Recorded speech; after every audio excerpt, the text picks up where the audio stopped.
Good morning, one and all. Welcome to the Damage Report. I am John Idarola, and I'm not feeling great. I don't know exactly what it is. I did not oversleep. I actually never oversleep. I wake up at 5 o'clock every morning, and I think it's getting to me. I'm getting a little bit exhausted. Maybe this is just practice for the baby, which will be here in, 4.5 weeks or whatever. But I'm not feeling amazing. That said, we're gonna do a pre-show. It's not gonna be one of the longer ones. I'm trying to figure out my schedule because jumping from research to production to pre-show to show to post-show meeting to it's kind of an unsustainable schedule, and I don't want to absolutely burn out my spirit or my mind. So we're gonna talk about some stories. It's gonna be a lot of fun. Why don't we do this thing? Here's just a little bit of small little story. It's probably not going to matter in any way, but Russia has withdrawn from a grain deal that had been struck after their invasion of Ukraine that allowed grain to continue to flow from Ukraine and Russia to the rest of the world. Now, I don't know how much you think about national grain supplies or where it comes from, but 1/4 of the world's wheat supply prior to the invasion came from just those two countries. The idea that the invasion by one of the other would result in all of that being cut off is obviously horrific. Millions and millions of people rely on that food. So thankfully a deal had been reached, but now they're pulling out of it. And I believe they just attacked one of the main ports. Like they just pulled out of it to then immediately attack one of the ports that was supposed to be off limits because of the deal.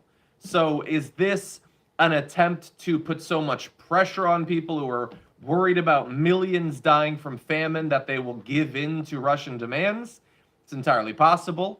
If they don't feel that they can actually militarily succeed in Ukraine, maybe they want to blackmail the world with the threat of starvation.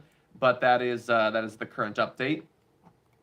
Speaking of food, let's talk about this. In-N-Out Burger, popular burger chain here in the U.S. It's not very widely available, but it's in some places, including in L.A. They have a new rule that's going to go into effect on August 14th, okay, in 5 states. Texas, Nevada, Colorado, Arizona, Utah. The new rule, August 14th, is that you are not allowed to wear a mask unless you get a doctor's note. You didn't mishear me. You're not allowed to. Like, if you want to, since, 1,000 people go to the hospital from COVID every day, you can't. You're barred. Okay? I just want you to bear in mind the people who said, "How dare you make us wear a mask? I have autonomy, bodily autonomy." Not for abortions. Or for IVF or surrogacy or condoms or any other form of birth control or anything like that, or gender-affirming care, any sort of hormone replacement therapy. But other than that, I have bodily autonomy. Now, you don't have autonomy to do the thing. It's not requiring everyone to do it. It's requiring that they not do it. Oh, but you're probably thinking, well, they must have a good reason. No, they do have a good reason. Okay, they do have a good reason. So, we are introducing new mask guidelines, as in you can't wear them, that emphasize the importance of customer service and the ability to show our associates smiles and other facial features while considering the health and well-being of all individuals. Well, now I understand that you felt you needed to add the health and well-being thing to the end, but don't you have to actually consider it? You want the smile to be visible, I suppose. In what possible way is this considering the health and well-being? Look, let's say that this is not them being anti-vax, anti-doing anything about COVID radicals or whatever. This definitely feels like bowing down to it, because I have no doubt that there's tons of conservatives that whenever they see a person wearing a mask, not requiring them to wear a mask, just wearing one themselves, they fucking lose their mind. So it is possible that they just want to avoid those sorts of fights in their restaurants, but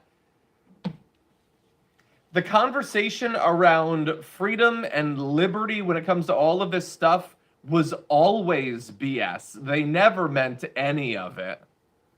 And so now some people will get sick. No word on how difficult it will be to show your smile when you're in the hospital with COVID or with one of the other diseases that maybe you don't want to catch. They're literally food service employees.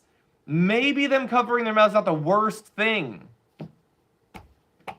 But they're not allowed to. They're not allowed to. Okay, I'm going to balance that with a little bit of good news. We're going to roll right along. Young Americans, who do they blame for the fact that student loan debt will not be forgiven? Well, 47% say the Supreme Court. That's good since they're the ones that stopped it. Republicans at 38%. That's almost as good of an answer because obviously if the Republicans could have stopped it, they would have.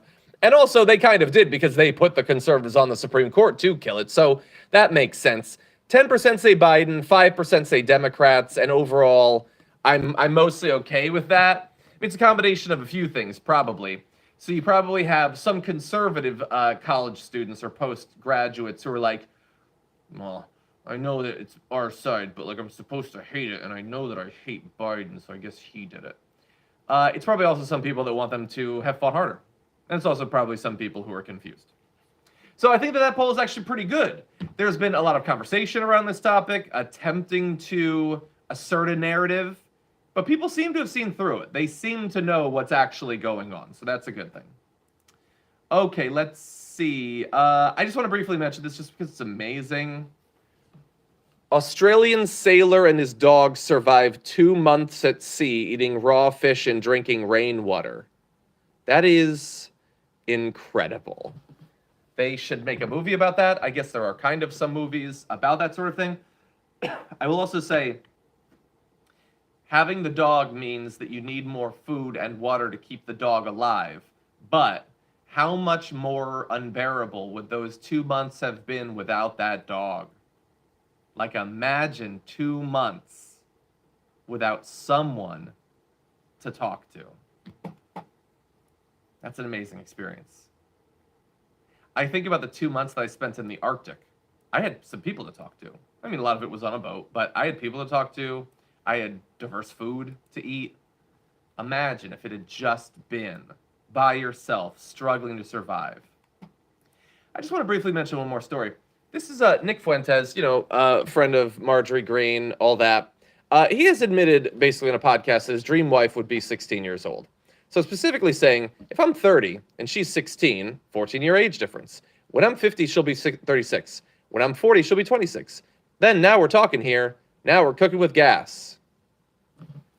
Look, I don't think most people need to care much about what Nick Fuentes believes about anything. And most people are not going to be surprised to find that he has these predilections with all that he's said about women and about sex and the position that he holds amongst online incels and things like that. But what I do want to give him credit for is that he is openly saying what virtually all of them actually believe. I mean, some of them, to their credit, also are pretty clear about it. You know, when Matt Walsh has talked about how breedable teen girls are and all that, I think we all get where he's going there. But all of this is obviously what they believe. They don't hide that they have no respect whatsoever for women, that they don't value women for anything other than their reproductive potential and how they look. They value youth above all else. Personality, career, interests, all that stuff is utterly irrelevant. They're not interested in it, and they don't want the woman to have the freedom to actually pursue that sort of thing anyway. So why wouldn't they want a 16-year-old? More easily controlled, and they definitely crave that control because they're incredibly pathetic men that don't feel that they can actually exist next to an equal. They have to control the person. It has to be effectively a servant, a child that they control and occasionally sleep with. Look, this is what they're advocating for.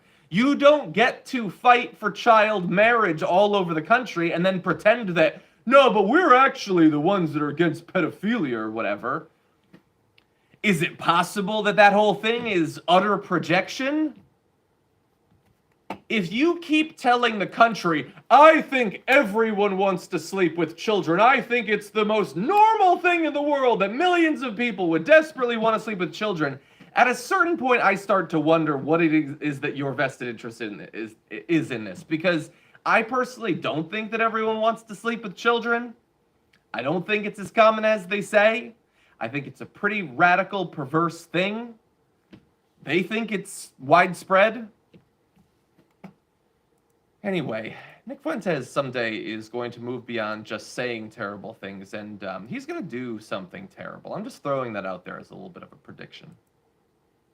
Anyway, I want to talk now about one of the weirdest stories ever. And I have to assume that this is some sort of like viral marketing for Indiana Jones. The Dial of Destiny just came out. So, ancient Israeli treasures that were lent to the White House while Donald Trump was president apparently are now being held at Mar-a-Lago, and Israel can't get them back.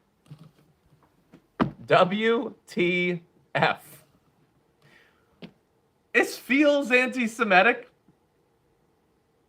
I mean, look, I'm personally against any country holding like the national historic cultural treasures of other cultures, but in this particular case, they are always on the lookout to declare that things are anti-Semitic. You're literally stealing their treasures. That's what the Nazis would do in the Indiana Jones movies. So weird that they are doing it themselves. So these were sent to the US 4 years ago. They were intended for a Hanukkah candle lighting event at the White House back in December 2019. Okay, so they sent these. It was part of Israel's National Treasures collection, ancient ceramic oil lamps made of clay, I believe. So they had an issue where because of the development of COVID, they couldn't send it back. So they were going to send it back like via this special thing that they couldn't end up doing. It was chaotic. So then Trump loses the race. He's not the president anymore. So eventually, you would think Biden will hand them back over. But they got taken to Mar-a-Lago. They're ancient clay candelabras and lamps. You know when you look at it, it's not a memento. It's not a tchotchke. What the fuck are you talking about? By the way, they weren't even used in the original ceremony because it was suspected that it might have been taken from the occupied West Bank. So in terms of the actual original, I'm saying that they're not necessarily all made of the exact same thing. It's a collection. In terms of the original origin, who's to say? It is possible that this is not the first time that they've been stolen from the people that should actually have them. But in any event, as of a few years ago, they were Israeli national treasures. Here's a sentence from The Guardian. It is not clear how the artifacts ended up at Mar-a-Lago, or whether Trump is aware they're on the premises. A senior Israeli official apparently said that they wouldn't be surprised if they were eventually found in some bathroom there. And I have to say, I wouldn't be surprised either. It's not clear how the artifacts ended up at Mar-a-Lago. They were stolen. Does Trump know about it? 100%. He likes to have these things. It makes him feel powerful and cool. Is it not as simple as that? Why are we pretending that there has to be some sort of complicated plot? He wants the stuff. He thinks it's his. He thinks all of it is his. If it's not his, he makes it up like Time magazine covers. He just wants the stuff. How is it, like, I understand that this is not going to be the biggest story because it's not explicitly political, I guess, but he's so fucking weird. Can you imagine if Biden stole like a collection of rune-engraved rocks that had been lent by Ireland to the U.S. when he was VP or something? Like, I don't even know what the equivalent would be. It's just so deeply fucking weird. Just give the stuff back. Is it not enough that you're a billionaire? You have a resort that you live in. You could buy an island. You could have whatever high-priced toy or vehicle that you want. But that's not enough. It's not enough. Anyway. You know who's going to be joining me on the show today? Michael Shore. A national treasure in his own right will be joining us. We've got breaking news, by the way. I don't know if you know about this Target letter that Donald Trump just got. We're going to be talking about that. We're going to be talking about the absolutely barbaric behavior along the border in Texas and a whole lot more besides. More attacks from Chris Christie against Trump. That's definitely going to be fun. Snow White is making right-wingers melt down. That's going to be even more fun. And with that, I will see you soon.